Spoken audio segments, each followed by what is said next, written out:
Welcome to this week's episode of Campbell and Jones Meet the Monsters, a show where we chart the cinematic legacy of the classic monsters. I'm John Campbell. With me, as always, Brendan Jones. John Campbell. I like that our beginning is that well. I mean, it's now very quotable. I hear people on the street quoting that. But people run past me and go, "Welcome to this week's episode, Campbell and Jones Meet the Monsters." It's the whole thing about where we I always want to say we say where we chart the, what is it you say? Cinematic legacy of the classic monsters. I always want to break in and go whether we want to or not. Well, that's definitely the case some weeks more than others. Yeah, today I was this film I was dreading. And actually I think my dreading of it may have, I did not like this movie, but it wasn't the crap pile that I thought it would be. I had the same reaction, which is I went, this is not good, but it's pretty standard not good Hammer. It is not exceptionally bad. We've seen worse. Yes, at the worst, I found this movie to be meh. Yes. Which is, no glowing review. But it had been built up in my head as being this incredible disaster, and instead it's just a disappointment. Yeah, it's just not very. It's just a disappointment. It's about as bad as a lot of the Frankenstein sequels, though. Like, it's very true. I don't think it's any worse than a lot of the shit they put out with Frankenstein. Has been tough for them. I feel like they've and also the other thing is it screams of another Anthony Hines screenplay. It's got all the same problems that all of Hines' scripts have. It's a lot of cool ideas, interesting setups, very little payoffs or connective tissue. Yeah. I will also say that the things that work in this film are the same things that have worked in every Frankenstein film. Yep. Cushing, and it really is as always. Cushing, yeah. So for this one, really, no one's really written anything about it. There aren't great cinematic essays devoted to this classic movie. I have no factoids other than the stuff that we laid out. It's got Grand Moff Tarkin and Darth Vader in it. It's got Doctor Who in it. Yep. And as you pointed out, this is an Anthony Hines screenplay as John Elder, and this was his last one, just like this was Terence Fisher's final Hammer film. Yes. Not a great way to go out. No. No. But he gave us a lot of great stuff along the way. He was talented enough. This was his final film, just in general. Yeah, he wasn't doing too well by this point. No.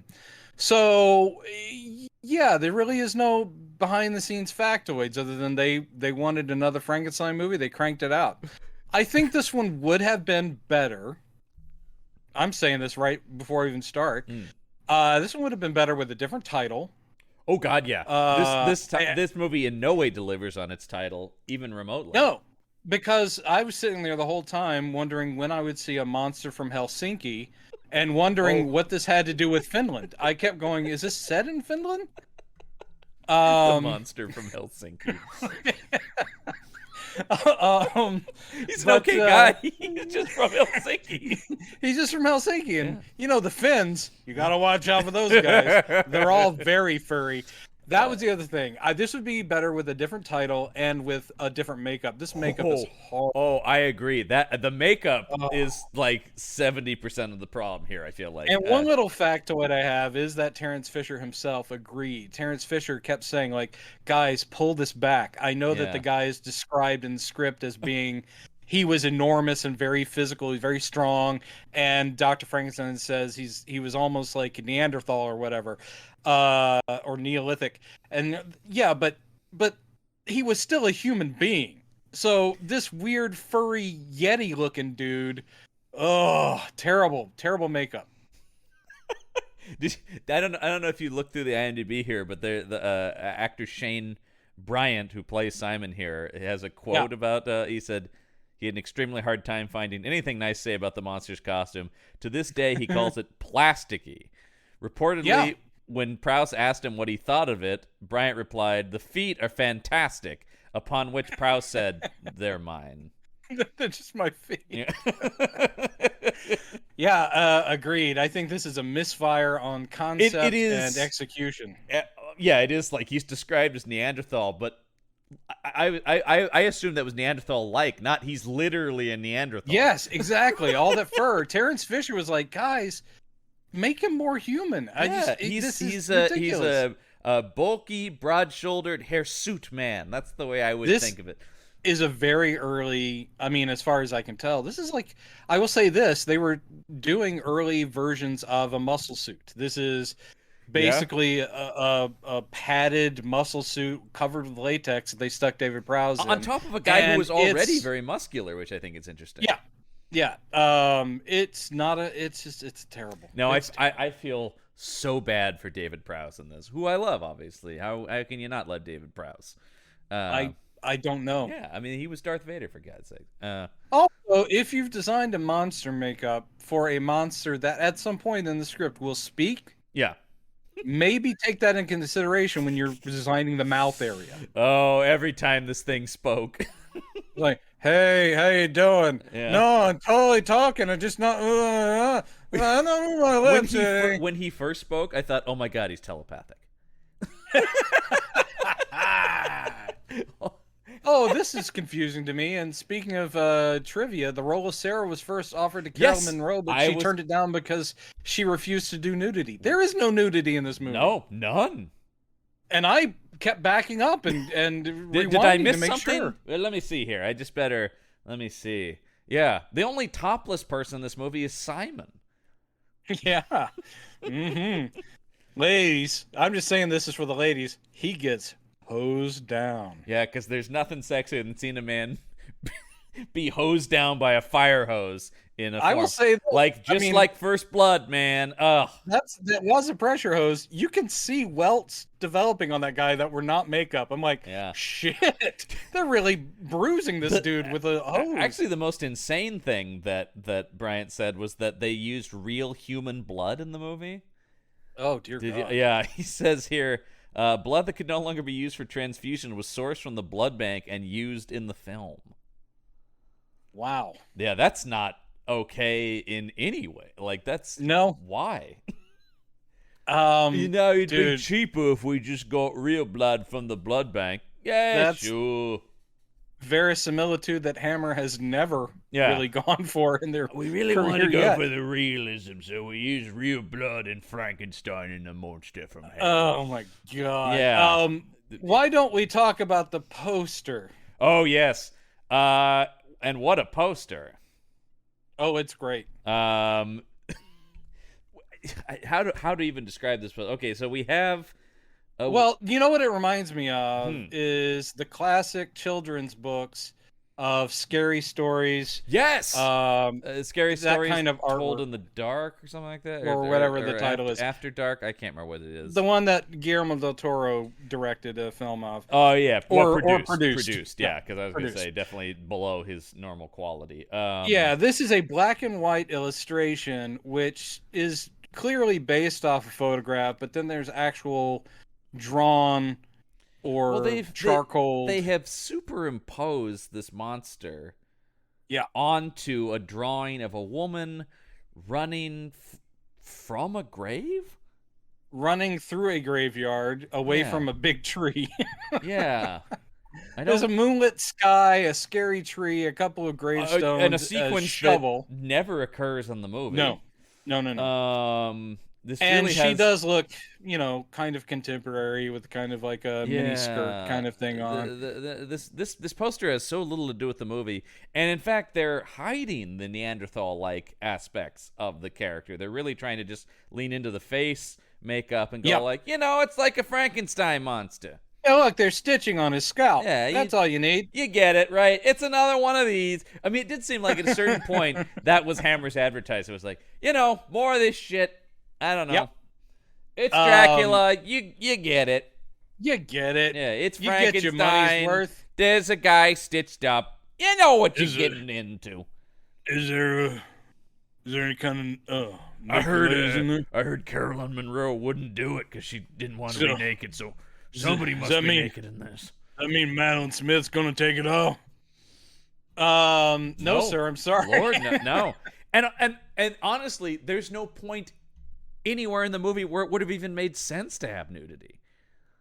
There's the. I actually thought they were going to when there's the implied friskiness happening in the asylum director's office. Oh, And yes. then they kick the girl out who we don't know if is that an inmate or is she No, just a no. local? He said put her in my coach and drive her home. So I'm Oh, okay, assuming it's yeah. a All right. local. A local. Which But yeah, she comes out the director of the clutching her asylum close to is her one of chest. my least favorite parts of this movie. Wow. Wow, what a performance of that. That Yeah. was interesting. So that's the drawing, which is just very Yeah, underwhelming.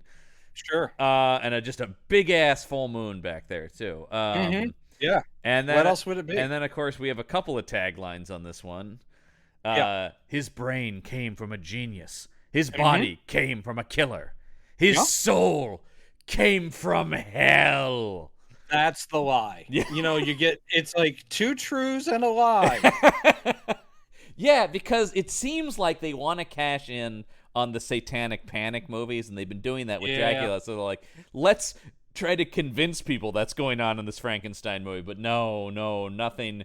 Which could have been interesting. I would have liked if there was some sort of satanic ritual aspect to this movie. They could have gone that way, Yeah. or they could have just been honest with naming it. Because there are religious themes in Frankenstein stories, and this one you have the crazy guy who thinks he's God and he's quoting scripture. You could have Would have been nice if that had led somewhere, though. Right, exactly. You could have gone somewhere with that and made it something symbolic. But Yeah. Monster from Hell, you are thinking like, ooh, are there demons involved? No. Yeah. No. Yeah. No. No, it really is. It's the same old shit, man. He stitched some people together and it goes bad. How many fucking times does it have to go bad for this guy before John, he's just like. you are way too upset with this, considering the fact that we have several decades worth of movies involving a guy trying to do this. But the fact that it's go- Cushing, and this implies some sort of continuity of something. I don't know what with other It movies. does, because he has his burned hands in Yeah, this one. that's what I mean. So it is like, at this point, I really am like, how have you not learned your lesson, man? Come on. It's kind Are of you true. kidding me? You have to know it's going to go bad. And also, well, we'll get into it. He takes no precautions based on the mistakes of his previous experiments. No, I can only say, but he delivers because he's fucking Peter. Oh, he's Cushing. pushing. He's Cushing, man. It's amazing. And then, of course, we also have, which is very much not the case for me. I don't know about you, Bretta, but your blood will run cold when the monster rises. Well, it actually does apply, but only because I have an iron deficiency. Well, so, yes, that's right. So that's but that would be unfair. true of anything I'm watching. Yeah. Like if I were watching an episode of the new iCarly, Yeah. my blood would also run cold. Well, Okay, that's that. But to be fair, that's my reaction to Miranda Cosgrove, no matter what. Oh, I'm sure she's a lovely girl. I'm sorry I had to mention iCarly. I know that throws you. It really does. And also with that, without the other girl in the new reboot, I You know can't what? accept Let's just pause, and we'll edit over this. Just take a few minutes for you, Yeah, and then we'll I come will. back and pick up. All right, The listeners will hear none of this. we'll be right back. Okay, so that's the poster. Feeling good? I'm feeling better now. I'm feeling better. Okay, now. good. All right, Yeah, all right. we're back. That's the poster, and The there title are. is in cool 70s font. Yeah. Frankenstein and the Monster from Hell, very Yeah. 70s font. This is Paramount. Yep. I don't know. There's not much to say here, and there are no alternate taglines. So, into the movie we shall go. If I can find my notebook, which I thought I brought over here. Oh, you could probably just riff on it. There's an asylum. There's a Frankenstein guy. There's a monster on a slab. No one's from Finland. That was a totally misdirect. Oh, look at that! I found my notebook. Hey! Here we go. Frankenstein and the Monster from Hell. The movie opens as you would expect any Frankenstein movie to open, right? With a guy digging up a grave. But not just any guy. No. It's No. our old friend Patrick Troughton, the second Doctor himself. Still doesn't have that flute or recorder. Yeah, and we're still wondering why he's taking these nothing parts. This one is even way less than what his previous role was. Very true. He has, he doesn't even have a name. He is just Gravedigger or whatever. I can Great only body assume. snatcher is what he's credited as. I can only assume this is literally like a day job where he was in the area and they Yeah. say, "Hey, you want to do this thing?" He's walking by. Hey, Patrick, you I want to come in and be the Frankenstein? Okay. I wouldn't be surprised. Now, I mean, granted, being Doctor Who didn't become like a cultural huge thing until Right. much later. Right. Probably It's not not till even. fourth Doctor. It Tom wasn't Baker. even. Yeah, it wasn't even aired in America when he was doing it. Right. So it wasn't like I mean, a worldwide phenomenon. It was a kiddie show in England, really. He was beloved of British children, Yeah. but maybe it wasn't leading to great film roles, which is a shame because Patrick Troughton is awesome. Yeah. He's so great. I mean, all of the Doctors are great actors and should have They had are. bigger careers. And some And- have, and, some, but now it is like a stepping stone to big stuff. Yeah, and here we have him in a gravedigger role, which he does. He a wide Cockney accent, and Yep. he's effective for the He's 3 or committed. 4 minutes of screen time he's He got. commits to this part. He digs up a body. What else do you need? I know, yeah. And I was like, oh, body snatcher. Got it. He snatches a body. But there's a constable walking by who is like, "What?" Through his face says, "What's all this then?" Because he's like, "What are you doing?" And they kind of scuffle, and the constable ends up falling into the grave. Oh, it's hilarious. And he's moving He around. tumbles into the grave. Yeah. He tumbles into the grave, and he can't get out, and so by the time he does pull himself out, Patrick Troughton has escaped. And he's like, oh, darn. Now I'm going to the bar. Yeah, because we see Troughton now take this body to somewhere. We're assuming to Dr. Frankenstein, but no, not this time. We get thrown a curveball early in the movie. He takes it to Simon Helder, as played by Shane Bryant. Shane Bryant, who we just talked about the other week. What was it? What was he in? He was in Captain Kronos, of course. He was the brother. He was the brother of the aristocratic family. Right. And you think for a while Paul maybe Dewar, he's the vampire. Right. Yeah. Yes, he was in that, and we talked about him. And that he was in Farscape. I see now. Well, he had a nice long career as well, but the thing that cracks, and in fact, he reprised the role of Simon Elder or Will in Sherlock Holmes versus Frankenstein. I know, That's which is finished but not released, and I must see when it comes out because of course they had me at Sherlock Holmes versus Frankenstein. But here's the thing. I mean, he's just fine, but this is one of those things where we need, obviously, Peter Cushing to be the heavy lifter and be the best actor in this thing. Yes. But we also need the sexy young guy. Mm-hmm. And the thing that cracks me up is this is clearly 18 something or other. In fact, this one looks a little bit earlier in time, just based on what they're wearing. It looks like, well, this isn't like Victorian era. This is like more 1830, 1850, regardless.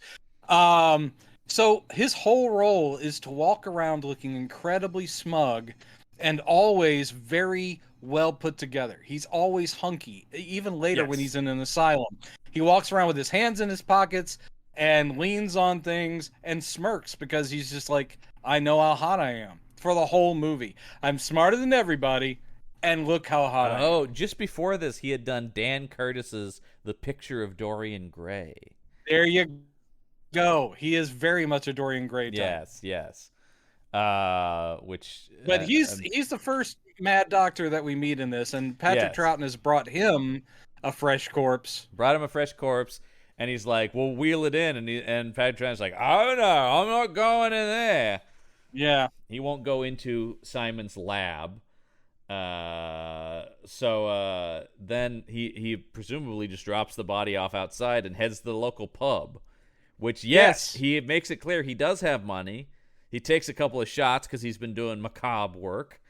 Yeah, his hands are shaky because he doesn't enjoy doing that kind of work. When that constable who fell in a grave comes into this bar, uh-oh. But he recognizes him and says, "You're in trouble." But luckily, our old pal Troughton has some info to trade. He's gonna roll on Simon. Yeah, I like how you read through that, and for our listeners at home who haven't watched the movie, that's not John being cute. This movie has gotten to the point, Hammer's gotten to the point where when that constable walks into the bar, literally most of the characters in the bar go, uh-oh. Actually, here was something I noticed about this scene that talks about the lack of money they have. There is no one else in this bar. That's there is true. The bartender, there's Patrick Troughton, and this constable walks in. And so I'm going like, right, they have no money at this point. Because we used to have these rowdy bars full of people. Yep. Not anymore. No, the bartender has poured himself a drink at the beginning of this thing and has turned on his music box. Yes. And sits down like, finally, time to myself. And then Patrick Troughton walks in. They kind of try to play it like that, but it really doesn't feel like that was what was scripted. It's more just like, this is what we have. We have no one. We can put a bartender in there, and even that's stretching the budget. So yeah, Troughton rolls on Simon, and we see that Simon's experiments are all coming out of a published book of the collected works of Dr. Frankenstein. I love it, because when he flips through the pages, they look like, historical anatomical drawings of the period. Yeah. Without anything else saying, like, this is how you bring a dead person back to life. Right. It's just, here are muscle groups, blah, blah, blah. Yeah. But when he gets to the front page, it is the collected writings of Baron von Frankenstein or whatever, with a very nice pen and ink portrait of our man, Peter Cushing. Yeah. Yet another prop I would like to have is that title page. I would love to have that. Yeah, that'd be sweet. Yeah, because I do love a little drawing of him. But I did think, wait a minute, hasn't it always been the secret journals and, stuff like that? No, here it was apparently mass produced. Yeah. So I got to believe that Simon isn't the only one in his own, like, secret little lab going, you know what? That would be interesting if there were a bunch of Frankenstein copycats and it's like a rash of them. Well, everybody's trying to bring back dead bodies. That's for your Van Helsing TV show. I just gave you free gold. Yeah. And I dipped it in batter and I fried it. That was fried free gold. That would be a good episode, yeah. Delish. So he then looks out the window. Oh no, sorry. he does. He looks out the window. Sorry, I'm looking at my own notes here. Sometimes I can't read my own handwriting. Take your time with it. He looks out the window and he sees... You're still thrown by that iCarly thing, and I'm sorry. I really am, man. I just got iCarly on the brain now. A show I have not seen anything beyond 30 seconds of. Yeah, there you go. But the cop is coming up, and his big move is to hide in a corner. Jesus. Well, okay, his big move is this is what I thought was hilarious. In his bedroom workspace, whatever this is, he has the corpse on a table. Yeah. And this is crafty. He pulls a blanket over that really fast. They'll never know. But he pulls a blanket over it, but on the table, on the nightstand, are bottles full of eyes and pieces of people and whatever. But he covers the body. That'll do. Yeah. And then he ducks in a corner. They'll never find me here. And this cop comes in, still permanently with a "what's all this then" attitude in this movie. Yes, but the words were not spoken, and I felt cheated. I know. It does feel like they are obligated to have a cop say that in every one of these movies. Indeed. And he's looking around, and he does go right to the jar of eyeballs, and is like, ooh. And then, I don't know how this works, one of the eyeballs turns and looks at him. These are tell you how that works. Severed eyeballs in a jar.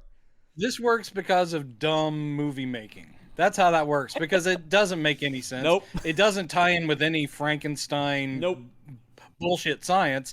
It's this is just a sentient single eyeball. Yes. They just wanted the audience to go, oh! Yeah. It's a pointless jump scare. Yeah. Yep. It's just like, it makes no sense.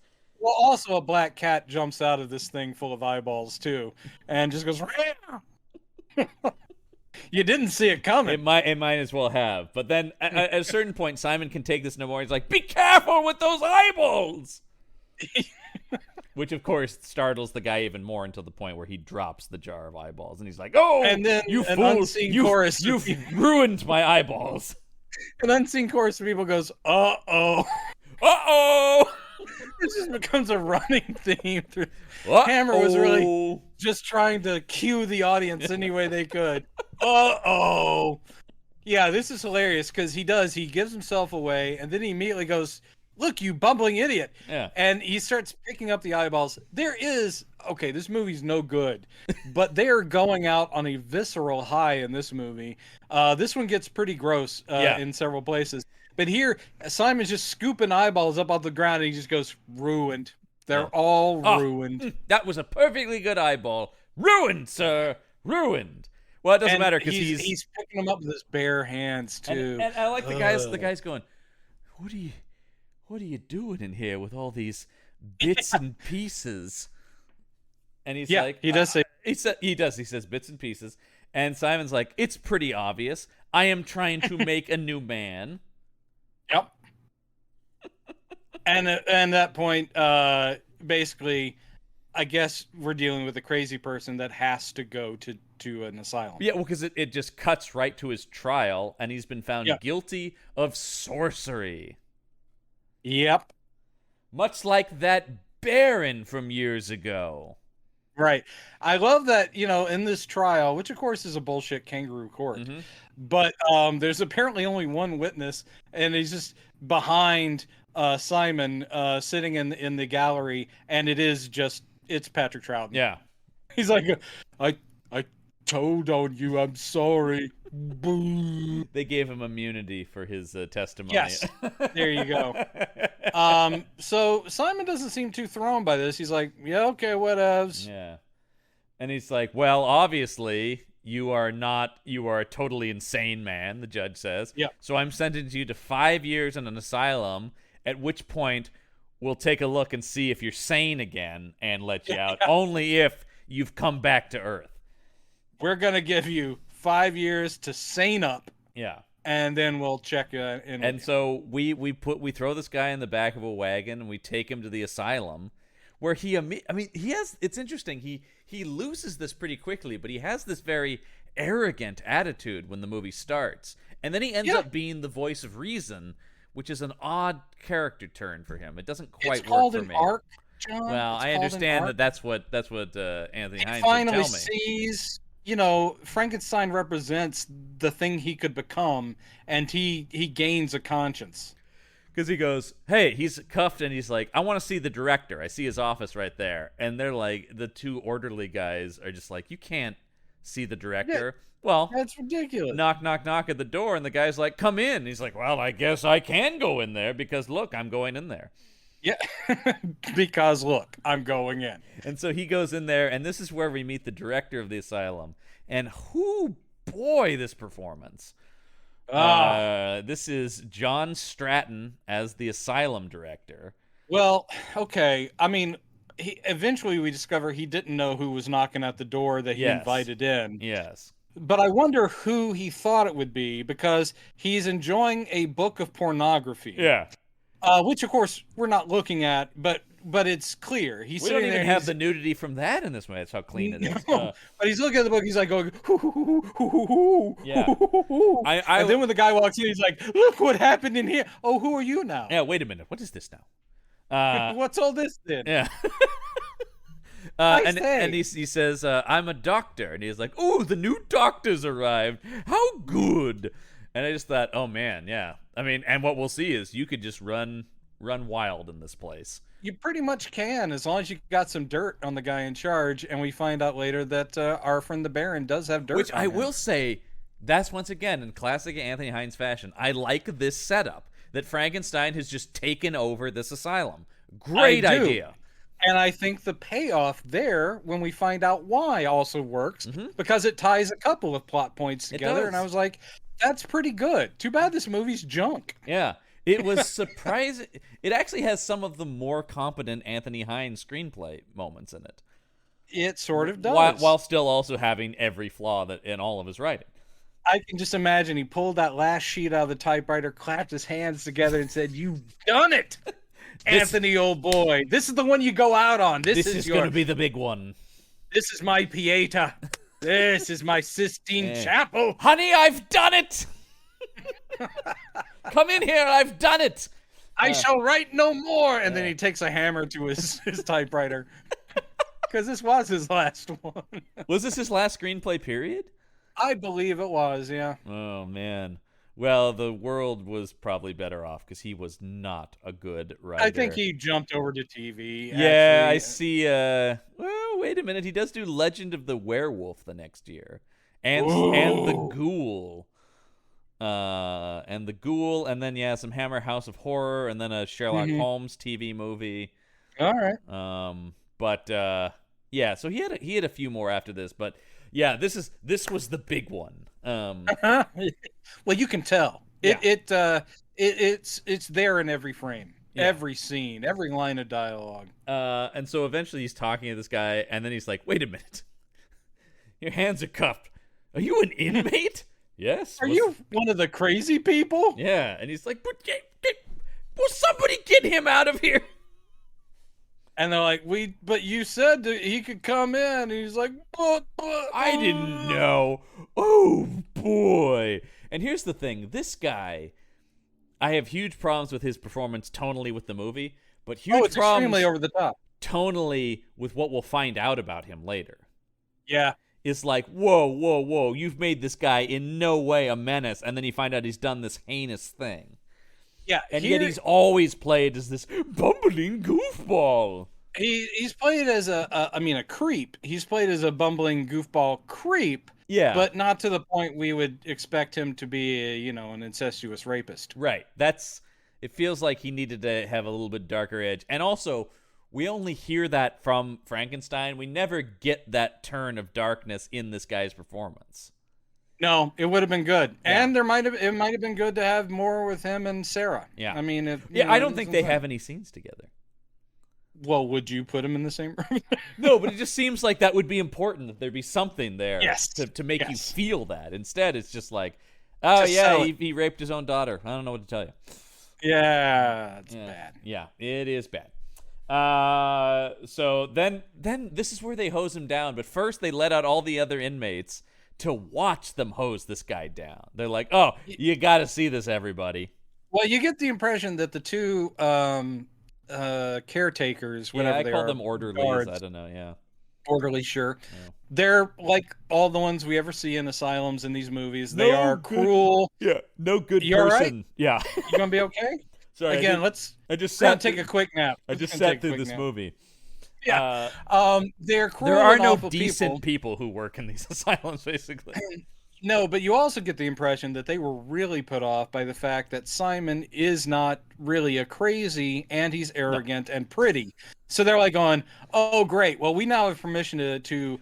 They say, "We're going to initiate you. You're going to get the initiation." Yeah. And it's like, "Don't worry, we're going to give you a nice. It'll start with a nice bath." Yeah. And then they open the doors for all the other inmates. They go, "Come on, there's going to be a show. This will be fun." And they all come out, and we get our first impressions of some of the nuts. And they're like, all cartoonishly crazy. Yeah. This one's kind of catatonic. This one's gibbering. This one's this. This one, apparently, one of them's only in there because they're very flamboyantly gay. Mm-hmm. Early social God. Commentary from Anthony Hines there. Hard hitting. Yeah. But anyway, so they strip him down. They take his shirt off. Yeah. And then everyone goes, "Ooh." Yeah. Here's your topless scene, everybody. Except for one guy goes, "Uh-oh," and they go, No, it's not one of those points. Uh-oh. And then they pull out a pressure hose, which I didn't know they had in 1830. What you have it? I'm not sure they did. This also was like, feels a little modern. And then they blasted him with they're teaching him a lesson. He gets the John Rambo treatment here. He gets the Rambo. Yeah, and they blast him all around here. And then finally, what's this? Frankenstein appears. This is pretty cool. Well, we should say that Simon was all like, "I don't care, I'm being sent to this asylum, whatever." but he's very happy to hear this was the asylum that Frankenstein was in. So when he was meeting with the guy in charge, he did say, I understand that Baron Frankenstein was kept here. And he goes, yes, Frankenstein was here, but he's dead. Yeah. He died here, and he's buried. Dead as anyone can be. It's extremely dead. He's so extremely dead. Yeah, and then 3 minutes later, we see Frankenstein. 3 minutes later, the door gets kicked into the fun Rambo session, and Cushing looks awesome. In like the black top hat and then the gear, and he's like, "What's going on here?" And the wig. Oh, the wig. Which is one of my favorite bits of on the trivia here. It's funny, yeah. Is Peter Cushing claimed that the wig he was required to wear made him look like Helen Hayes, and he's not wrong. And I see it. Yeah, he's not wrong at all. It is a period thing back then with the little curls that they would have for men's hair. Yeah. So it's in keeping with the period, but he does look like a nice dowager lady.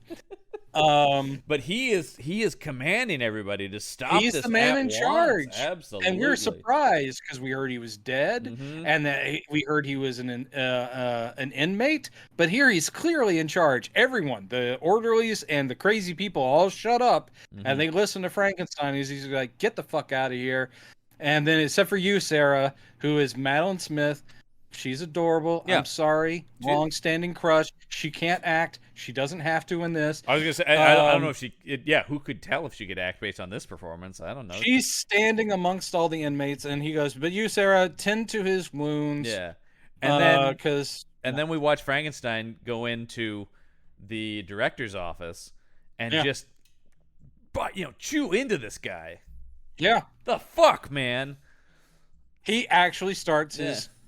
It's the fuck, man. I was shocked. I couldn't believe Uh-oh.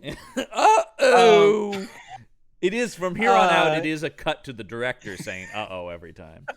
Uh-oh.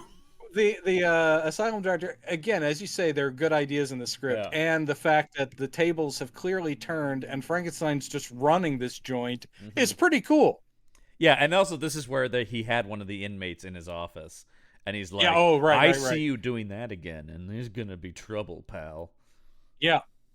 It doesn't sound like a rape going on, but it does sound like he's being forward with someone. Yeah.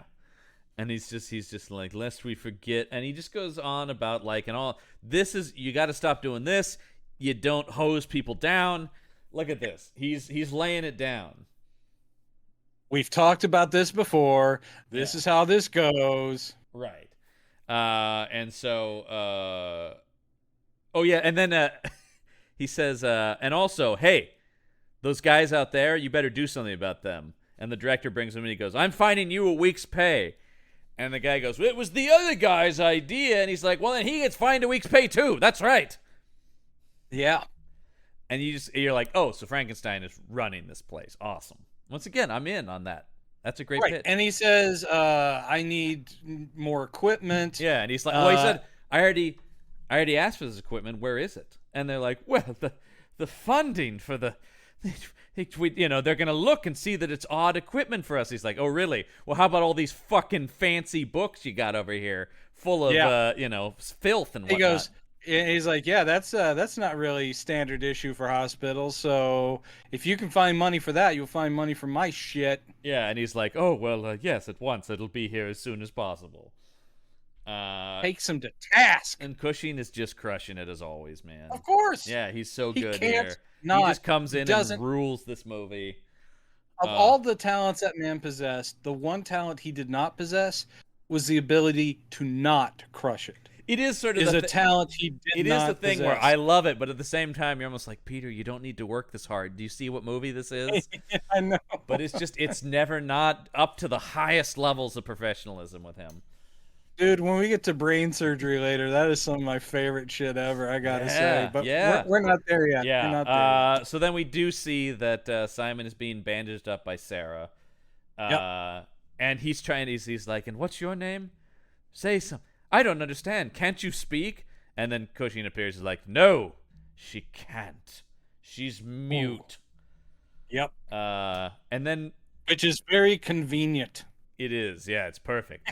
And then Frankenstein runs the briefest and weirdest physical exam of this guy. He checks his reflexes by hitting him with the knee in the knee. Well, this is crazy because he's like going.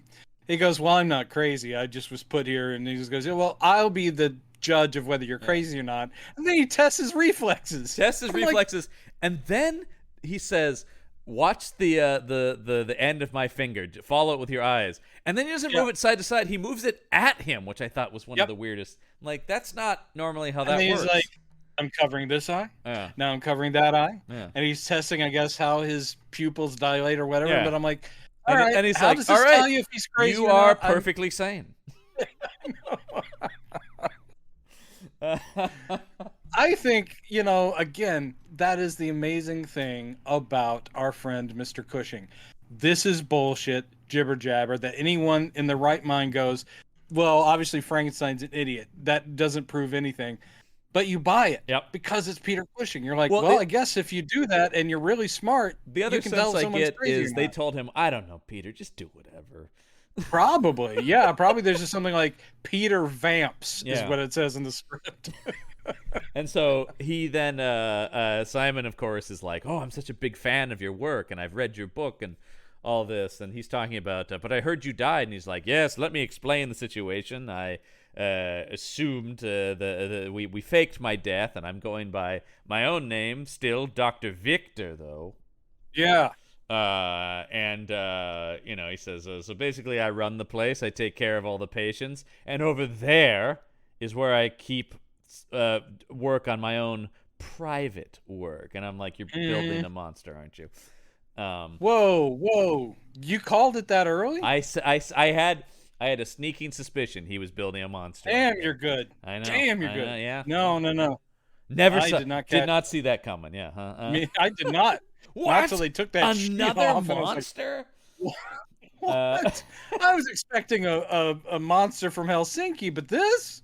Yeah, and wow. So then, of course, Frankenstein tells the director that Simon will be his assistant now, and there's basically nothing you can do about it. So the director has no authority in this movie ever at any point. He's like, okay. Okay, it sounds great. Yeah. Sounds very good. So we then go around and meet the patients here. And yes, we meet the guy who thinks he's God, who is posed in a crucifix kind of pose, because I guess that's religiously, so that works. John, they are the three as one. Father, Son, and Holy Ghost are all one being. So if you believe you're God, you were also Jesus. Boom, snap. But it's also just dumb. I got owned there on religion. But I'm just amazed that this is literally like an 8-minute segment of them just going patient to patient. And you're thinking this will pay off. And maybe it does a little bit with the pieces we get from one guy. But really, other than we recognize some people later on a little bit. But the strangest part of this to me is the weird dreamy haze that transitions between each scene. Yeah. As if this is all imaginary. Yeah, it's kind of strange. I don't know why it goes doodle-doo, doodle-doo. Yeah. You're just and then Simon's feeding medicine to a patient who spits it in his face. And he's like, ooh, sorry, forgot to mention she does that. I'm testing you. Yeah, and then once again he's like, oh, what is this? Those are my special patients. I'm like, you're building a monster. Like, God damn, you're good. You are some kind of crazy movie psychic. I don't know what to tell you, man. It was a feeling. It was an inkling I had. But it's like you're Kate Blanchett in The Gift. Sam Raimi's masterpiece, The Gift. Actually, I really enjoyed The Gift. It's fine, but it's a pretty forgotten work in Raimi's filmography. It is, but it's okay. Kate Blanchett brings it, and what's the name? Greg Kinnear is surprisingly good in it. Yeah. It's all right. But we will not be covering it on this podcast. No. Not until we eventually run out of stuff and have to do movies about people with psychic abilities. That would get us to Carrie, though, which would be cool. That would get me to the grave. That would be such a long That's fucking when we're like, haul. I guess we're still doing this. We could do Carrie. We could do The Fury. Yeah. That's a fun one. Yeah. We could do Scanners. Shit, we could do it as a miniseries at some point. We could, but we're not going to. Moving on. Yeah. So he shows him this room, and there's no one in here, and the bars are broke. He's like, yes. one of our inmates, a Neanderthal of a man, which quite literally, we unfroze him. He was a lawyer briefly. One of my all-time favorites, Unfrozen Caveman Lawyer. No, it's true. Some of you. I may just be a caveman thought out by your scientists. Your world terrifies and confuses me.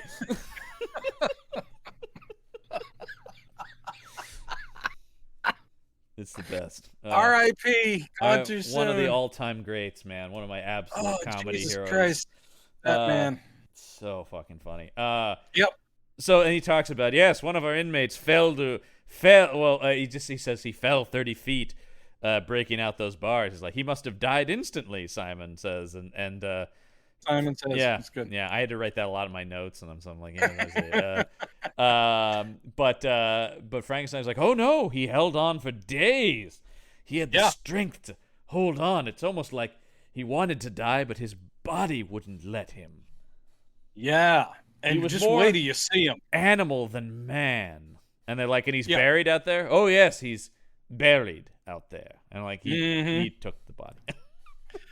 Stop it, man. Just stop. And they talk about, what was he in here for? He's like, oh, he had homicidal tendencies. He liked to break glass and then stab people with it. And that's one of those where you're like, I wonder if that's going to come back. You've got to stop watching these movies like someone who writes scripts, man.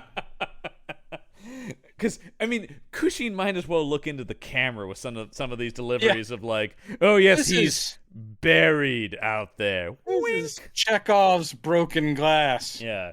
We introduce it in Act 1. At this point in my head, it's already the countdown clock for when someone's going to get cut with the glass, you know? There are two moments in this film that directly called forward, not back, to parody movies that I laughed out loud. Yeah. At one point in this, and maybe it's this scene, Dr. Frankenstein holds up the magnifying glass to his eye. And it's directly from Top Secret. I mean, in Top Secret, Peter Cushing had the magnifying glass up to his eye, and of course it was all, he had a huge eye. That was hilarious. Right. Oh, and then in the brain surgery scene, I can only think of the man with two brains. It was just very much like the screw top method. Oh my god! Oh, both hilarious movies. Both better than this. Yes. And so, then we go to the next inmate, who's a genius, and we know this because he's playing an original composition on his violin, and his room is covered in math problems on the walls. Yes. He's just a general genius. He's a general genius, and he is, again, he's this amazing violinist, and we find out that Dr. Frankenstein is tone deaf. That was like new info. I will be updating his bio later. To be fair, that was one I thought was gonna somehow be important. And turned out not to be. No, because I'm like, why even include that unless that's gonna? Nope, never mind. And the original composition he has written is called "The Angel," which we find out is the general nickname for Sarah, the mute, beautiful Madeline Smith. That apparently all of the patients love her, and they call her the Angel. And so the genius older man who has composed this thing is. He called it the Angel for her, right? And he has covered his walls with mathematical equations, which Simon's like, "Hey man, I'm a doctor, but I don't get that shit." He goes, that's a shame. He's like, "Oh, you don't indulge in pure mathematics?" I'm like, no. Oh, that's really too bad. I'm thinking less of you now. Yeah, he's totally silently judging. Dummy. Anyway, this professor is played by Charles Lloyd Pack, who we talked about way back at the beginning of this season, because he played Dr. Seward in Horror of Dracula. Holy heck, that's right. Yeah. So he comes back around much later here in this movie, in a little part. An important role, but and then my favorite part of this is Frankenstein getting him to take his pills by having him hold his mouth open, and then Frankenstein throws the pills down his throat, basically. Well, because he gives them to him in hand first. He's like, okay, here you go. He goes, okay. And he does the fake, oh, I've swallowed them. He goes, Yeah. that's an old trick. Yeah. I'm on to you. And he had just palmed them. So he's like, this is the only way we can do it. Force the mouth open and then boink, boink. And he swallows his Just pills. watching Cushing throw these pills down this guy's throat, that made me laugh. I know you've turned it into a looping GIF that you're just going to. It's ever playing. Look at those pills. Look at him. He's still doing it. Yeah. So they walk out of this, and Simon is like, I don't know, that guy seemed pretty sane to me. And Cushing's just like, oh, no. In fact, he's really quite savage. You can just ask the director of the asylum who he viciously attacked. Yeah. And Simon is just like, that guy? Oh, yes. It's quite a shame. Yeah. And of course, it doesn't take much to figure out that Frankenstein wants him for his brain.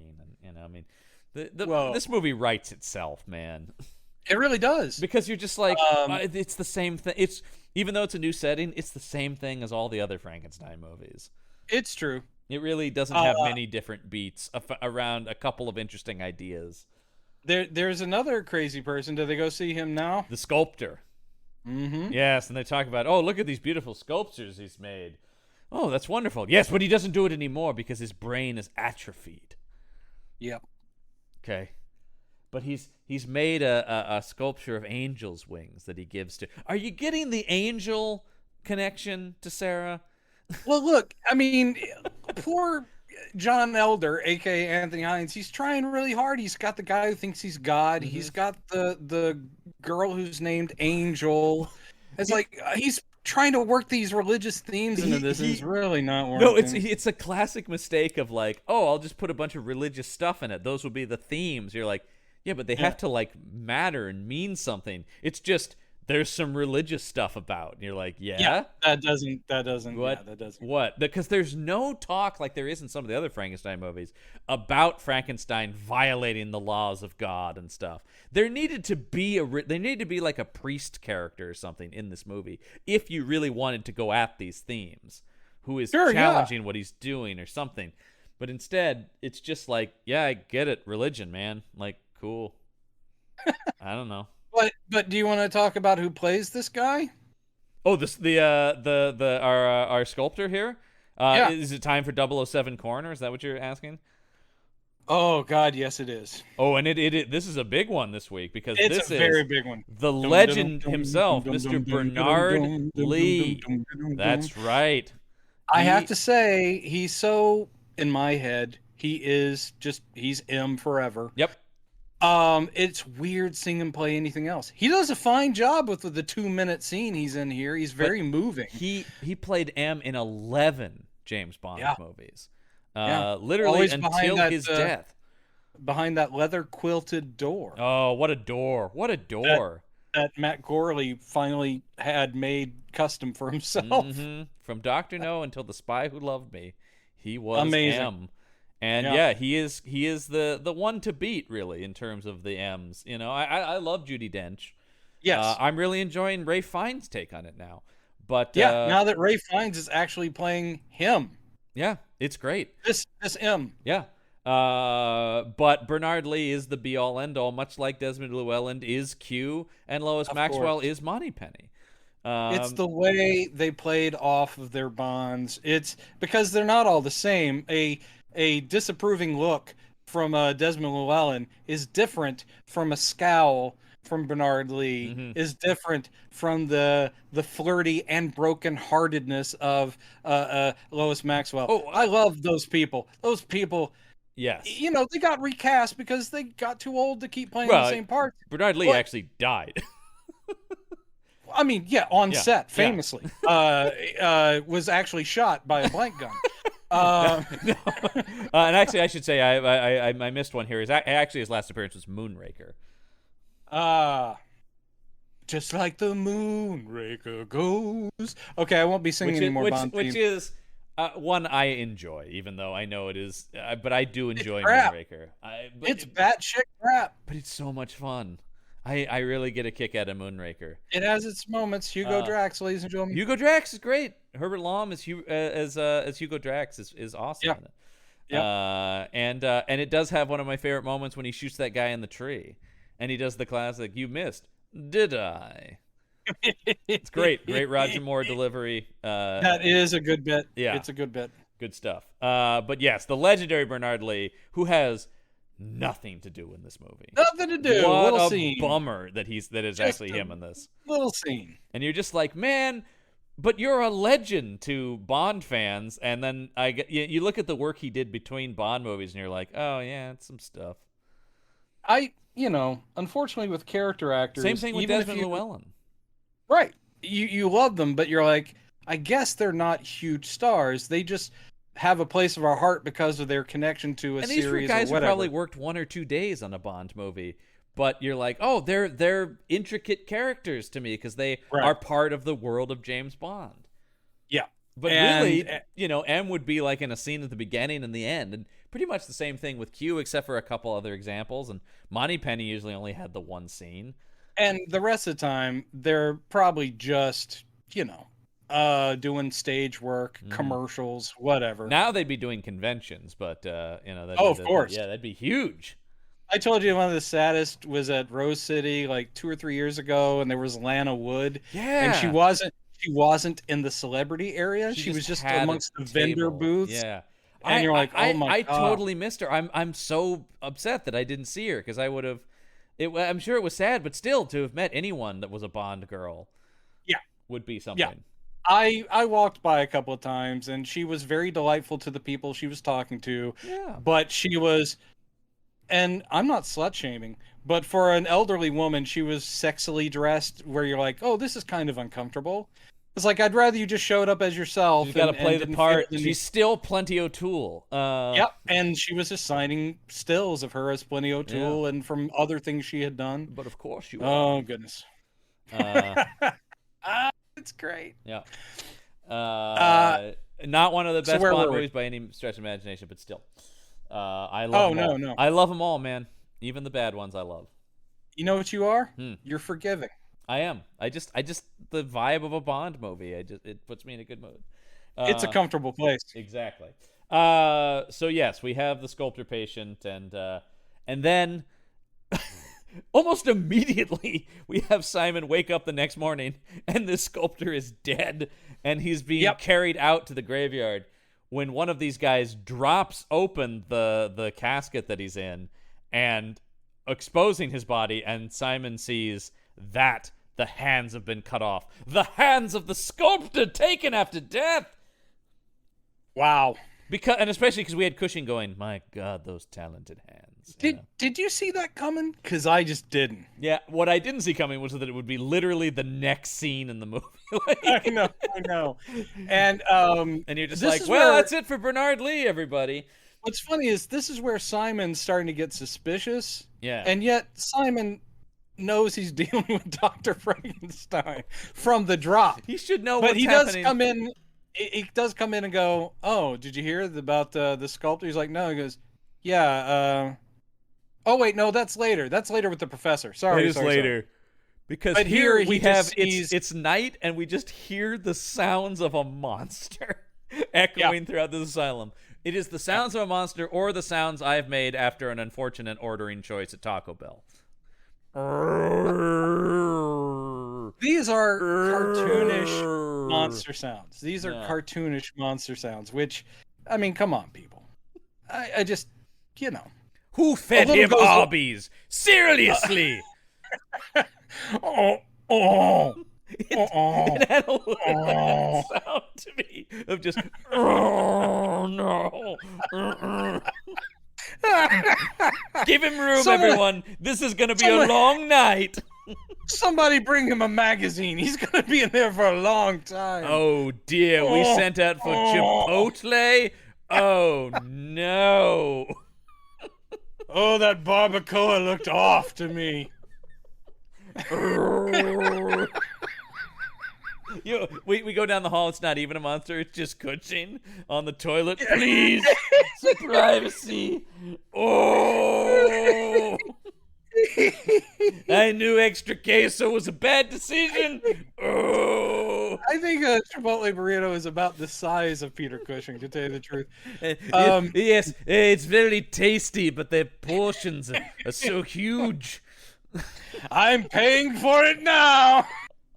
It's so good, but That's where we're at the podcast. Is like the thing that cracks us up most is the 5th grade potty humor of monster sounds like a guy with diarrhea. I gotta say, it really. I mean, the monster sounds here are just so like. Yeah, it's pretty bad. It's bad, but this makes Simon decide maybe it's time to look into some stuff. Yeah. And he starts snooping around and does find Frankenstein's secret lab. Yep. And of course he is caught by Victor Frankenstein. And he's just like, "What are you doing in here?" And once again, he knows, like, Frankenstein knows that this guy knows he's Frankenstein, and this guy so it's like, what are we hiding here? Because he goes, he's like, "You're continuing your work, aren't you?" And I like that Frankenstein's just like, "Yes, of course." Yeah. Well, what did you? I'm sorry. Hello. And he's like knocking thing on his. Hello. Yeah. I never stopped. And he pulls the sheet off of the cage, and this is where we see, unfortunately, this movie's creature. Oh man. To which I'm like you've made an ape? It's a horrible makeup. It's just a horrible makeup. So bad. I feel so bad for David Prowse. Yeah. Who doesn't even really get to play the size of it because he's hunched over so much. David Prowse was a huge dude, but he has to be this hunched over ape-like creature the whole movie. Right. And he, in various things, has said he is the proudest of this acting job above all others. Mm-hmm.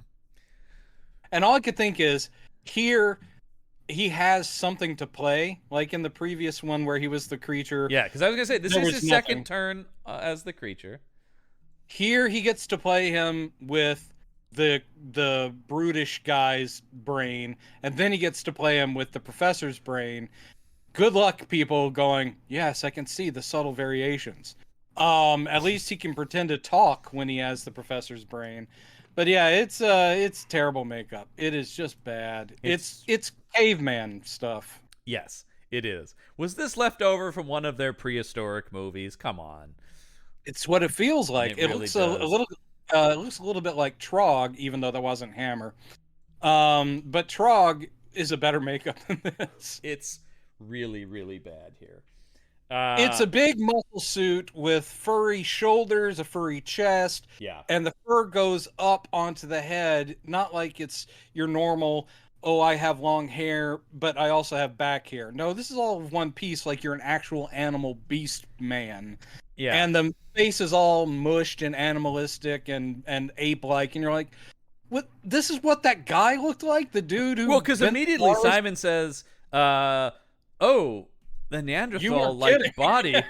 This must be that patient who died. And which, again, I just want Frankenstein to be like, of course it fucking is! Yeah. God! Do I have to spell it out? I set all of this up earlier. I clearly indicated everything that was happening. Must we go through this again? He goes, Anthony, come here. Yeah. Explain to this idiot what's going on. You wrote this jibber jabber. Well, you see, he mentioned earlier about the Neanderthal man. And hopefully that catches you up. Also, it was very late. And then once again, he goes, but these hands, these aren't the hands of the Neanderthal.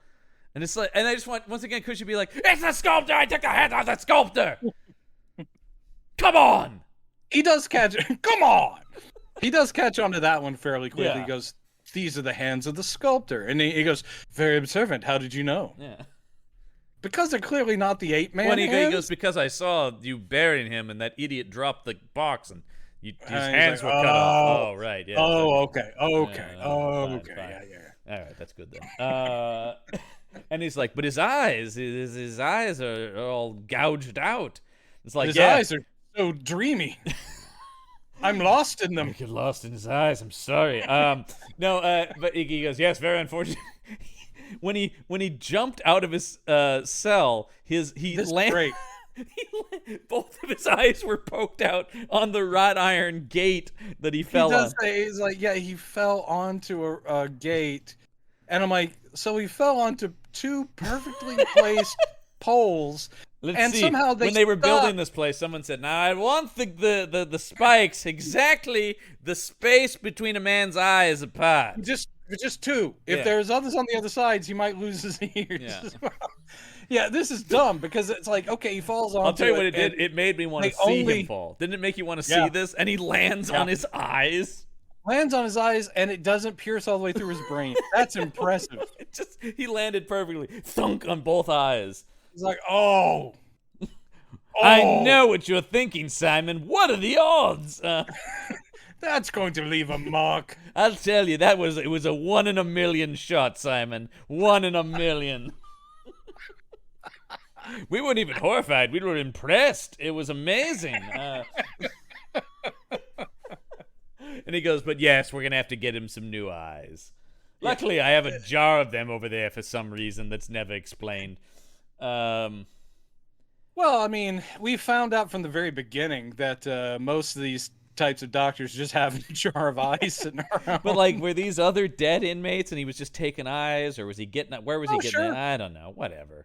It's unclear. I mean, he pretends to Simon for a little bit that he has this sort of moral code and like, no, I wouldn't kill anyone for their body parts. Well, he doesn't kill anyone. He just drives them to suicide, apparently.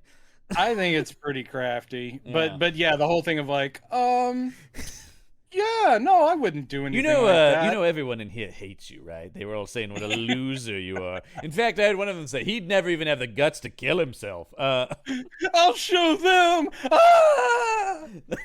Damn this spiked fence! Ooh, I didn't count on that. I needed the eyes, actually. I'm still alive, but I'm blind! It's like that bit from Austin Powers. Yes. I'm badly burned, but I'm still alive. Hello? Can anyone hear me? Oh, yes. Hello, sir. Thank you. What are you doing with that gun? I'm in a terrible amount of pain. You've shot me. You've shot me right in the arm. I've been burned and now I've been shot. And then, like, when they shoot him several more times, then everybody just waits, like... Yes. Okay. Such a great bit. Oh God, so funny. So yeah, this is when Simon notices his hands. It's like, your hands, yes, they're terribly burned. It's like, well, how did you perform these surgeries then? What, Sarah? Yes, with my guidance, she did, okay. He does say it's like she did the best she could. It's not great though. Simon's like going, you're supposed to be, the badass Dr. Frankenstein, but this looks like some hack did this nonsense. And he goes, well, my hands have been burned. And then I told Sarah how to do it. She did the best she could. Yeah. And Sarah's just sitting there not looking, she doesn't look over. And you're just thinking, God, they're shaming her. Yeah. She's right there. Look at what I have to work with. Look at this dumb idiot. And she's like, I'm sorry. I don't like it doing surgery. Yeah. Ugh. She was all grossed out about it, too. And now Simon, this has got to be like 2 months or whatever into him being there, or maybe a couple weeks. But he's like going, but I'm a surgeon. Yeah. Doy. Remember? I'm a renowned surgeon. Oh, yeah. He's like, no. You just said you were a doctor. He goes, a doctor of surgery? That was a particularly stupid line from Frankenstein. No, wait, you're not a surgeon. You're a doctor. I'm a doctor. And he's like, well, shit then. That works. Oh, well, wait a minute. I would have brought you in months ago had I known about this. This you is will great. Be my this hands. Is perfect. You will be my hands. Yes. Oh, yes. So, yeah, we see Simon now reattaching the hands again. And, God, Frankenstein is just screaming, no, not like that, like this. Ugh. Yeah. And they do, of course, reattach the hands. Everything looks good here. They put in the new eyes from the jar of eyes that he has. Oh, but you're missing out on you're not telling them where Frankenstein pulls a particular eye out of the jar and goes, do you think this color would suit our friend? Does he seem like a blue-eyed gentleman, or is he more of a brown-eyed boy? I'd say he's sort of a crystalline mahogany. Yeah. Mm-mm. And you I know have what? two that are perfect right here. Let's hold off until somebody else dies, and we'll try their eyes. Oh, there's this one duffer in the asylum with the most beautiful emerald green eyes. Yes, I'll get right on him. I've already been psychologically torturing him for months. Hopefully he's right near cracking. His sense of self is totally, it's abysmal. He'll probably commit suicide tonight. He's got body image issues, and I've been slipping him cupcakes every night. Oh, You mean Tubby? Yes. yes, that's He's it. the one. Old Tubby. I'm right here. Oh man. Uh-oh. Uh-oh. Anyway. So yeah, they put the eyes in the creature. He's got his eyes. He's got his hands. And then we see the creature is laying in this bed, and his eyes open, and they've done nothing to restrain the creature or anything. Once again, lessons you would think he would have learned. And immediately, this creature is after Dr. Frankenstein. Luckily, he throws a vial of some kind of gas, some kind of liquid that turns into a gas and knocks the creature out. Right. And Simon even says, my God, he was going right for it. It's like, oh yes, he's pretty pissed at me because you see, he wanted to die and I brought him back to life. He is not cool with that. And it's amazing that he doesn't just go, this is what happens. Yeah. I've been down this road. It's like, you bring one of these guys back, the first thing they do is come at you. Yeah. Honestly, Simon, this is all pretty classic stuff. It's all pretty Did you routine. read my book? Yeah. Did you read my book? It's You all said in you there. read my book. It's in the back somewhere. I don't know. Did you skip it? Yeah. Oh, tell me yeah. not. You tell me you got the unabridged version. Oh. Well, see, they censored that part. But he goes, well, that's the problem. We just got to get that brain out of there. You know what? He goes, it'd be great. The brain of a genius. And Simon's like, well, yeah, that would be great. Too bad there's no geniuses around. Oh, there's one. Aren't there? And Simon's just like, wait a minute, though. The professor seems in perfect health. He's got another good 10 years in At him. least, yeah. And he's just like, yes, well, yeah, I suppose you're right. And he's like, it's not like you'd murder him. No, Yeah. I would never murder him. Now, that doesn't mean I wouldn't push him to kill himself. What was that last part? Never mind. Let me type up a letter here that I'll conveniently leave in his cell.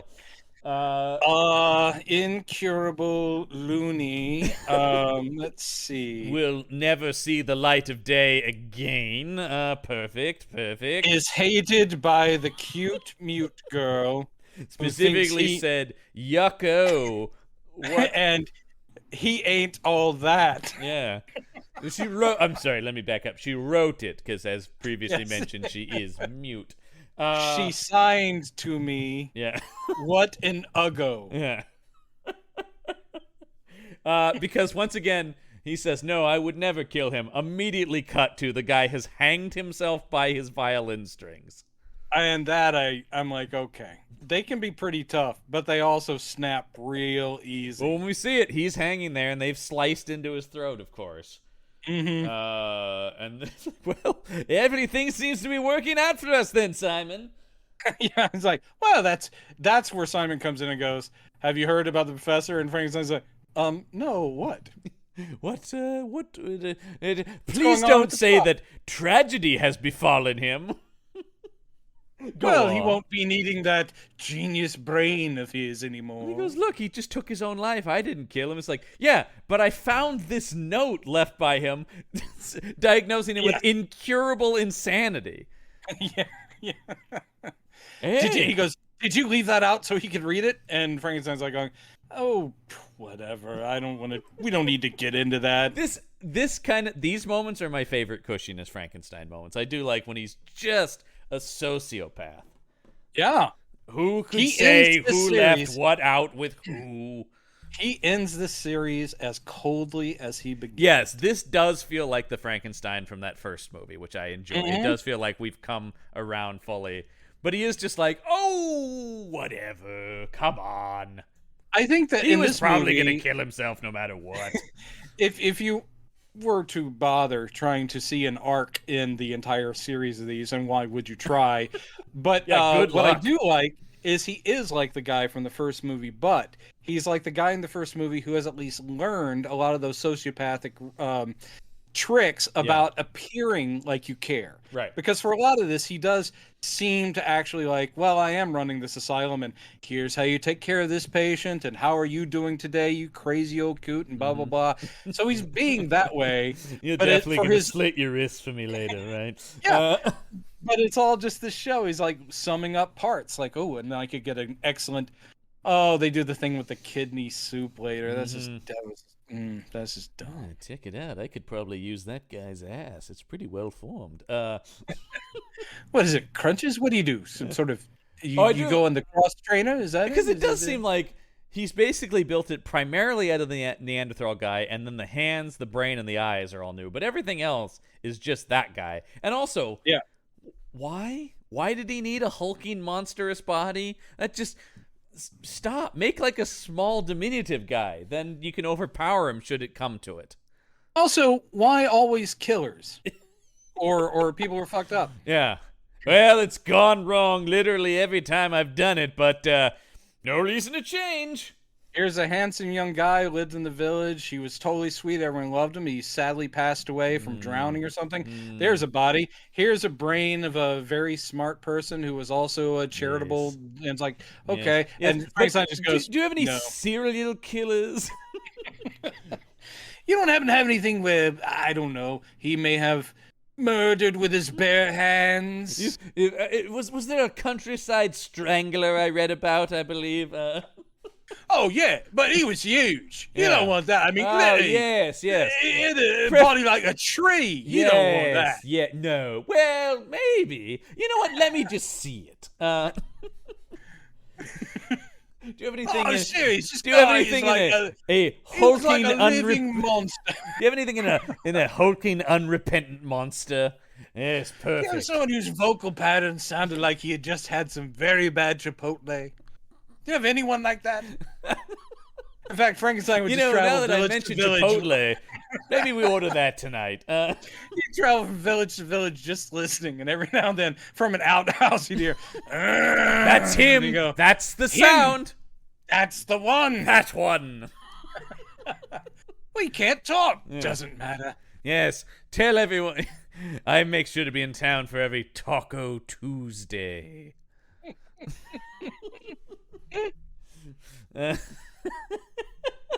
Oh, I had a mouthful of liquid at that point. Extra beans on the side, if you please. Hot and spicy. Doctor, I'm worried about you. Yes. I'm sorry. Why do you have your ear pressed to the outhouse door? Oh, no reason. It's science. And which one of you has brought someone back from the dead? Well, then you shouldn't get all high and mighty. Yeah, maybe we don't ask questions then. I know it works.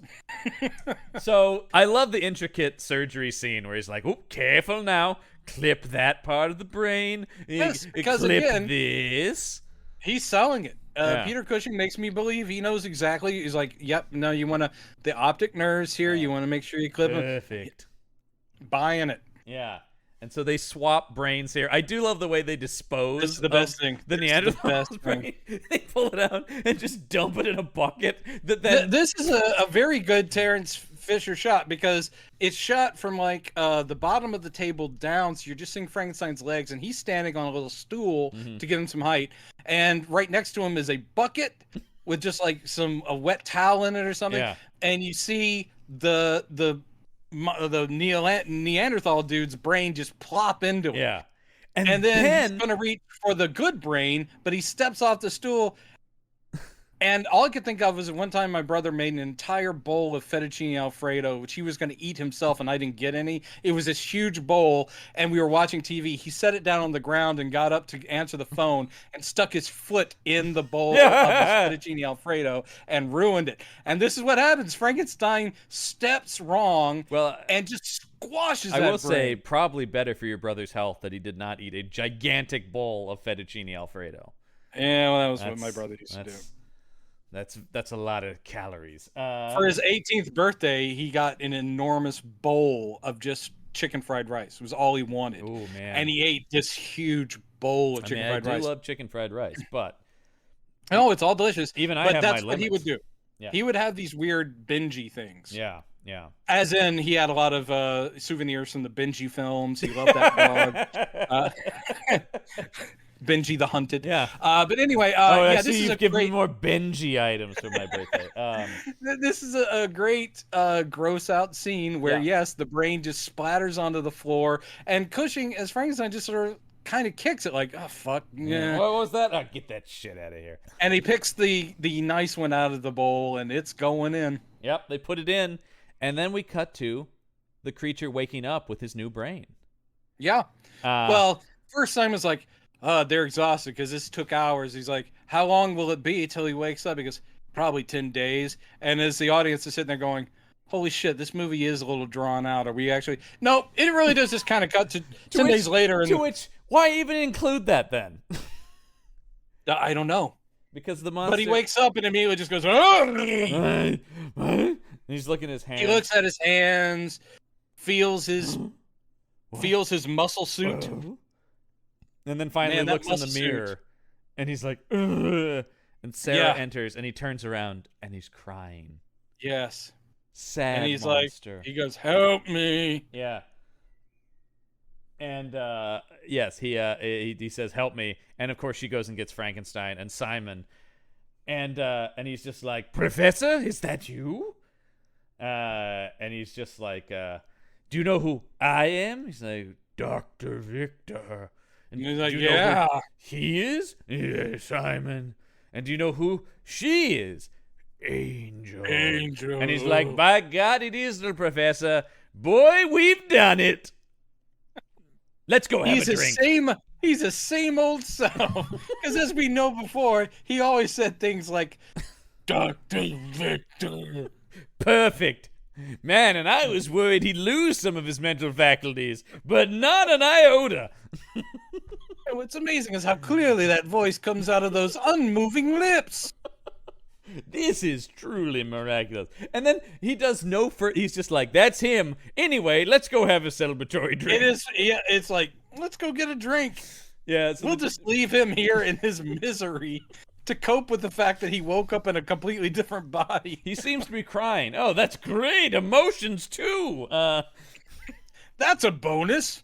And then, oh, God, what a great moment in the movie when he tries to pick up his violin as the monster.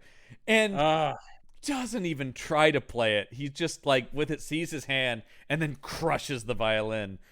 Yes. To which I am kind of with Frankenstein when he's like, oh, you got to give it time to get used to the new hands, buddy. He's like, no. I'm a monster. The montage of them trying to get him back to his old self is pretty... Come on, do your beloved math.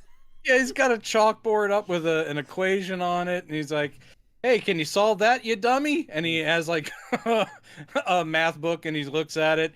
I do like a movie where Frankenstein's creature is looking at a book and then trying to do an equation on a board. I mean, there are pieces of this movie that I like, and I actually think their portrayal of the monster is pretty good, actually. The look of the monster is terrible, but I do like that it is a more intelligent monster, because I get tired of the hulking just, you know. Yeah. That it is him going like, it is the I mean, it is dumb that the body wants to kill, but well, yeah, there's this thing that goes on where they go, well, the big mistaken thing is where Frankenstein goes, I'm afraid that the body's rejecting the brain, and the brain is eventually just going to rot in his head because the body doesn't want it. And then later on he goes, no, now that I think about it, it's the body trying to take over the brain. Mm-hmm. So the professor will become a mindless killer. And you're like, that makes sense.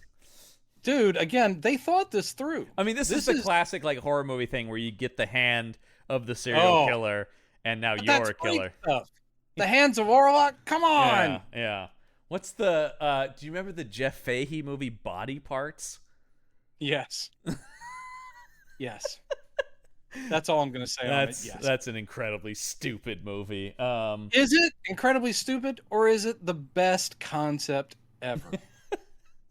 Well, it's very original. As we said, nobody's ever thought about the transplant of a killer's body parts making people kill. It's been a long not time. All of them. Yeah. It's the liver of a killer. Oh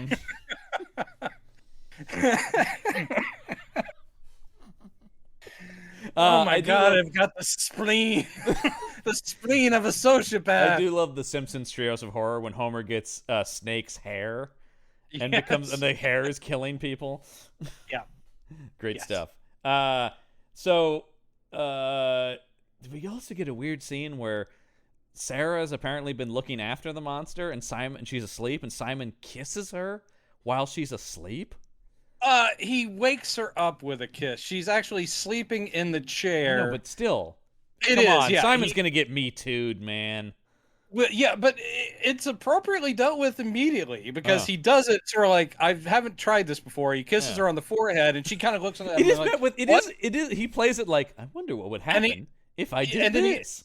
And then he goes, I'm sorry. Yeah. He does. He immediately apologizes. Mm-hmm. So then I thought it was weird he unzipped his pants, though, after that. That is the thing that he'll have to explain. Yeah. The other thing, though... and he kind of was like, Huh? No? Too far? No? Too far? Okay. All right. I'll zip him back. Can I just say that I had forgotten to zip after the bathroom? Yeah. Maybe we just call it There we go.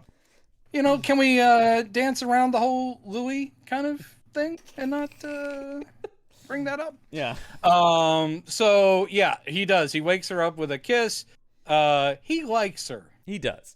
Though nothing comes of this relationship, so it doesn't matter. You don't know in the end. You don't know. No, you don't know because the movie just kind of stops. It really does. This movie doesn't really have much of an ending. I kind of like the weirdly. I like where they leave Frankenstein in this. I do like. It's like going, no, back to work. Yeah. It's like going, well, that didn't work. On to the next one. I'll never stop. And he does say that earlier in the movie. Yeah. It's a pretty good scene where he's like going, man, you've tried this before, and it's like going, no, I'll never stop. I can't. So I can't stop. He lets Sarah out of the room, and he goes, "Don't worry, I'll watch him." And then immediately when he turns back, the creature is awake and hurls this giant glass jar at the wall. Yeah. And he's just like, "Bring girl back." He likes some broken glass. It was here. This is where my countdown finally stopped at how long until threatening with glass. He comes at Simon with the broken top of this enormous bottle. Yeah. Like, I'm going to cut you. Yeah. I'm going to cut you. And Terrence Fisher does kind of a POV shot where it's like, he's coming at you if it was 3D. Ooh, here comes that broken glass. It does have that Star Trek kind of na-na-na-na-na-na-na-na. Yes. As they're sort of feeling each other out. And finally he stabs... The best, man. Kirk fighting that Gorn, it's the best. That's all I want in my life. Or Kirk fighting Spock in the Pon farr. Yeah. Now we're talking. Those weird sticks. Yeah, it's like a staff on one end and a weird axe thing on the other end. I don't know. Dude. And let's not forget, Vulcans are so much stronger than humans. How did Kirk survive? And he had the blood fever. Well, because Bones did a little trickery, as we know, of course. It's true. Yeah. It's true. Yeah. Great episode. One of my favorites. Are we doing Trek yet? Are we doing that one now? I mean, are we doing that podcast? I'm always about to. Look, I have many times thrown out the idea of starting a Trek podcast. So the problem being, you would be one. Yeah, there's a million. There's a million of them. It's true. Yeah. Of 40. But I am always about to talk about Trek. So if James Bond and Trek both came up, which are two of my go-to. What did somebody say? Somebody say Trek. Somebody say Bond. It doesn't matter what context. No. If anyone says Kal-El of the House of L, my ears. And that comes up so much. You hear that specific I'm ready to talk phrasing. I'm about to talk about Superman at the drop of a hat. Yeah. Oops, John, my hat just fell off. Uh-oh. Yeah, mentioning Superman. So anyway, the creature has come at him. I do like when he comes at him and the jagged glass sticks into the door of a cabinet and you can't get it out. That's some pretty sharp glass. That was so stupid. I mean, they're trying to impress us, but I'm like, he just stabs a wooden chest with this big bottle top, and it just stays in. And Like we're it's a supposed knife, to go, ooh, yeah, like it's a knife. But I think that wooden chest must have been from IKEA. That must be like particle board. Yeah, because there's no way the glass it just was goes in. Florfenlugen. From Florfenlugen. Yeah. Oh, the monster from from Helsinki. Yeah, exactly, go. exactly. Frankenstein comes in, and I do love Cushing just leaping on the back of this thing. He opens his coat and he puts another vial of whatever this knockout gas is and smashes it inside the coat, and then leaps onto the back of the monster and puts the coat around his head until he basically rides the creature into the ground. It's a goofy scene, only made impressive by the fact that that's really Peter Cushing at the age of 95. Oh, he's very I'm physical exaggerating. in these movies. No, he's not even. I know, but he leaps on David Prowse. Yeah. That's Grand Moff Tarkin leaping on Darth Vader and bringing him down with chloroform. He's 61 here. Yeah, Cushing. but he does look 80. Yes, he's looking old. I'm telling you, he is looking old in these movies, and will look better by the time we get to Star Wars. I will say that being a naturally thin man as he was, but also with that bone structure, which is amazing. Yeah, he has a gaunt skeletal look. He is a bony, as a young man. Yeah. I look at those cheekbones. I'm sitting there going, Jesus Christ! You can see the skull under his flesh. Right. But hang on. And so then and this is where he talked about what we already talked about, where it's like the body's taking over the brain. But he says, "Don't worry. We can still turn this around." And it's like, how do we do that? Because we got to get to the essence of the man. Mm-hmm. And Simon does not understand what he's talking about. None of us want. He's like, we just take it right back to the beginning, baby. We have him mate with somebody. And it's another one though where Simon's a little thick because he goes, "Well, who?" It's like, the only girl around. Yeah. Sarah, obviously. We have Sarah fuck the weird monster thing.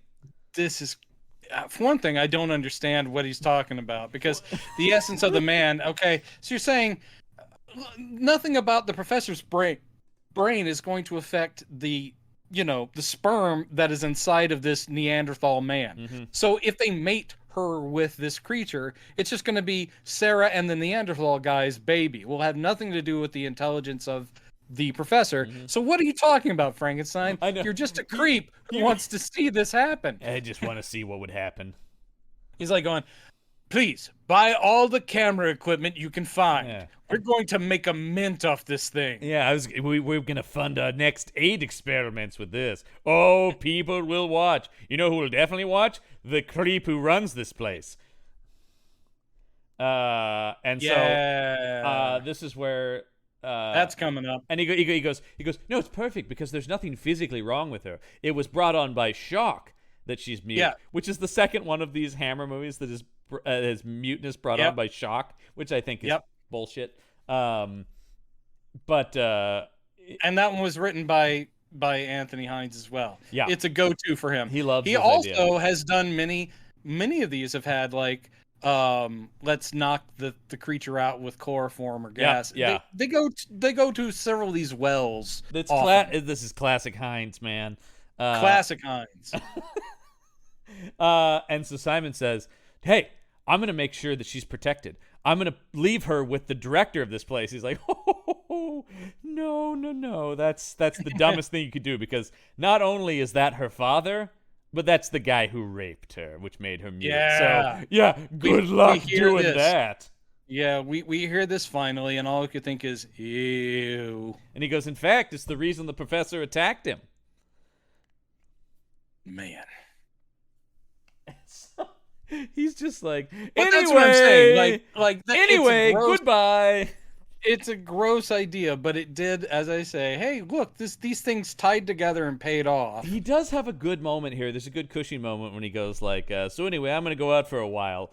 And then he turns around and puts his walking stick like on Simon's shoulder, and he goes, "You wouldn't do anything foolish, would you?"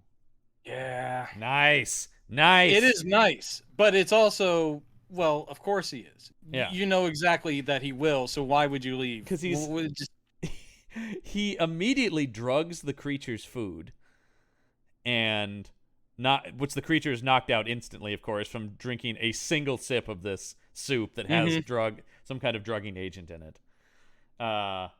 And he opens up the cage to go in and I guess stab the creature to death or slit his throat or something, because he's got a knife and he's gonna kill the creature. And Sarah shows up and screams when she sees this. Yes. And she finally utters a sound. And then the creature grabs Simon and she says, "Let him go." And the creature does. To which, this is an interesting idea that the creature will listen to Sarah that they do not play around with at all. I know. Not at all. Well, it's introduced like moments before the end of the movie. The movie is about 10 minutes long. Yeah. This is classic Hammer, or even Universal did this too, where it's just like, we're at the point now where it's like, we just got to wrap this thing up. Exactly how it feels. They're like, well, they're very interesting places we could take this story, but no, we're fucking out of time. Let's wrap it up. Yeah, so Sarah says to Simon, "You've got to go get help."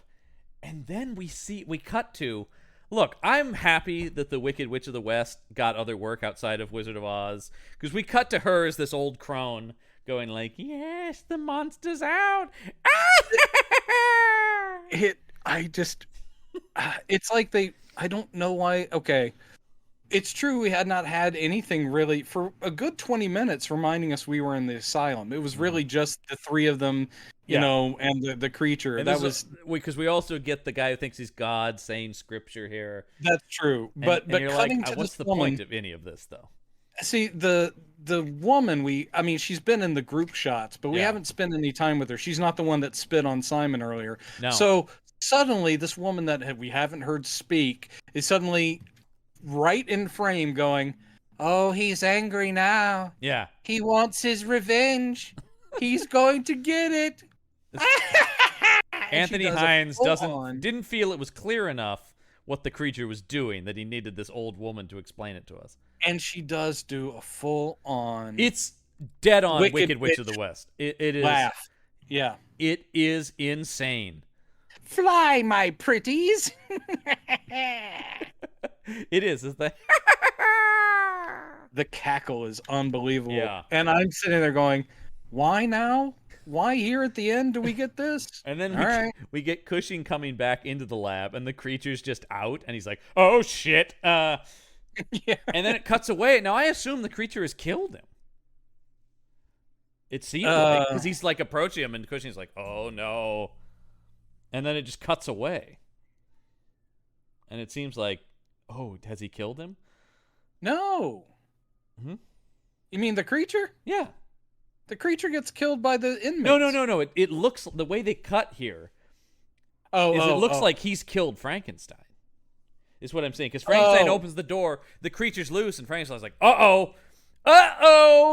But he does do it like, oh, shit. I was distracted by them doing that. It's true. And then it cuts away, and it seems like, oh, God, did he kill Frankenstein? No, he didn't. No, but Frankenstein is late. He's late to the party downstairs, too, though. He shows up once it's all done. They look outside, these two orderlies, and they're like, "Hey, what's going on out there? There's a monster outside digging up all the graves." Yeah, and you're like, well, how did he get... It seemed like he killed Frankenstein, but no. Now he's just suddenly outside and digging up his own grave, the professor's grave. Digs up the professor's grave as if to like go, I just had to see for myself that that's really me under the ground. I really am dead. Good God. Now it's time for a rampage. Yeah, and it becomes a very small scope Universal ending where it is people running around. They're all asylum inmates going, there's a monster on the loose. Because we have the director bringing his date to the asylum, and she's going, I thought you said you were going to show me all the crazies. Yeah. Wow, again... I don't know how many times you've watched this movie, but you nailed that impression. It's dead on. It helps that she sounds exactly like a Monty Python character. There's a penguin on the television set. Yep. I will always quote that one. But that it's kind of dumb, but they run around, and then how does the monster end up back in the asylum? Oh, it just turns around he breaks into director's office to kill him specifically. Oh, yeah. I guess out of revenge for what he did to Sarah, I suppose. Yeah, let's go with that. Because he comes in and he picks up some broken glass and slices the director's throat open. Yeah. And the blood splatter on the monster doesn't add up. No, but I will say that when we cut to the guy's wound, it's a pretty good... It's a good one, but the way he gushing... cuts it and the way the blood hits him is like, how does that work? And it's real blood, apparently, so... Well, look, man, we had an eye that was unconnected to anything turning around and looking at things in a jar. Yeah, I don't anything's possible in this movie. Because we also have the orderlies go to the armory to get some guns. Anthony Hines was a big fan of Gabriel Garcia Marquez. This is kind of magical realism, okay? This is not the real world. The last 5 minutes of this movie smack of Hines is going, I gotta wrap this thing up now. Yeah. Because they send the orderlies to get these guns, and then the monster comes out, and all the patients are looking at him, and they're like, he's a monster, he is. The thing that cracks me up is like they do a shot before they swarm him, but the shot of them, like you've got the orderlies in front with the guns, and then everyone's behind them. They look like the cast of a Broadway show. The way they're lined up. Yeah. I was like going, oh my God, it's Les Mis. Can you hear the people singing the song of love? Yeah. He's a monster, I say. Yes, some monsters in the hall. He must burn, take him down, he must die. It does.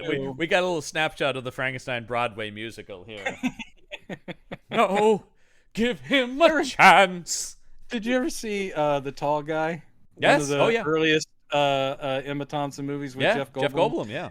It is so fucking funny when they do the parody Andrew Lloyd Webber musical Elephant. Mm-hmm. The Elephant Man musical, but it's just Elephant with an exclamation mark. Yeah. Oh, it kills me. It's very funny if you guys haven't seen it. And so they just shoot the monster, these two orderlies. Yep. And then Sarah comes in and he goes to caress Sarah's face, and somebody just goes, "Hey, he's gonna kill her!" And they proceed to mob the creature and tear him apart. I mean, weirdly kind of effective, except for, the monster goes out like a punk, but it's kind of a cool idea to have these crazy people literally tear a stitched together monster apart. That's kind of cool. It is interesting though. He is still mostly that Neanderthal guy. Mostly just a guy. It's just the hands, the eyes. So why would they be like, it's a monster, when they go like, wait a minute, isn't that Jerry or whatever? Yeah. The guy from Helsinki. Yeah. The Neanderthal guy, the Finnish guy. And so then Frankenstein comes in. He's like, everybody stop. Oh, yeah. And they all listen to him. They all back away, and we see that the creature is torn open and his guts are out.